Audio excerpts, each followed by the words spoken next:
On where the markets are headed, we're taking a look at the technicals. Let's dig deeper with Jessica Inskip, Director of Product and Education at Options Play. And Jessica, great to have you. Given the news flow recently and really for the past couple of months, I think a lot of folks might be surprised that the S&P's up year to date. We're almost a quarter of the way through the year. It's got about an almost 3% return. Now, it's taken a lot of energy, it seems, to do that because it's a handful of stocks recently doing the work. How do the charts appear to you in terms of, whether we are in an uptrend from October or if this bear market's going to resume? Yeah, I think it's certainly really interesting. So if we take a look at the S&P 500 on a weekly level, so the current support area is actually around 3,700, which represents the 200 weekly moving average, which is what we breached to mark those October lows, which was around 3,500.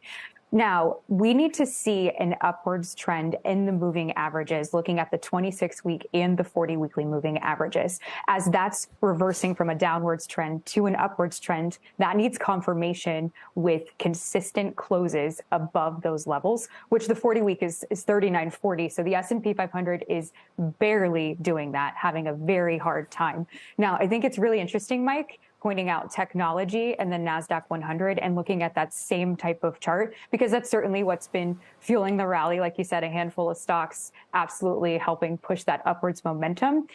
The NASDAQ 100 has already consistently closed above its 26-week and 40-week moving averages, but it has its next resistance point around that it's having a hard time overcoming, and actually closed right below that today. So what that tells me is, since the NASDAQ or the NASDAQ 100 and the larger technology actually fueled the rally, it's the only thing that's helping the S&P 500 come above that really important support level to have that base case that as technology looks like it's about to retract, in which case we risk going lower, which of course will translate over and need some economic data or even earnings season as it comes up, and so much going on that will push that momentum on either level.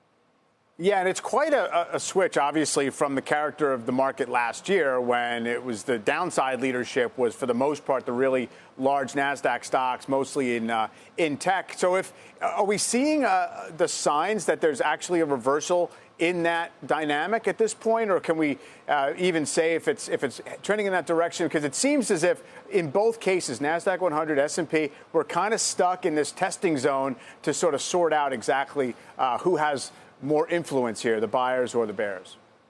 Yeah, absolutely. And if you look at the comparison of the S&P 500 versus the NASDAQ 100, the NASDAQ 100 actually peaked first in November of the previous year, and then the S&P 500 peaked about 30 days later. And then if you go to that really key support level, which is the 200 weekly moving average, the NASDAQ 100 breached that prior to the S&P 500, and they both hit those lows really together collectively close at the same time.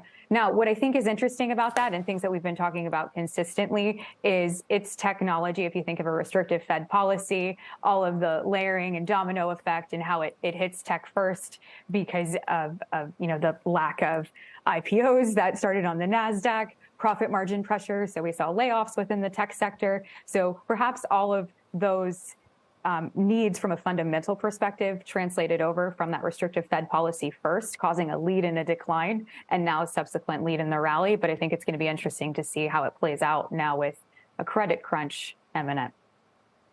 Yes, and exactly, and whether that sort of scrambles the equation a little bit one way or the other. Jessica, appreciate it. Thanks for running through those with us.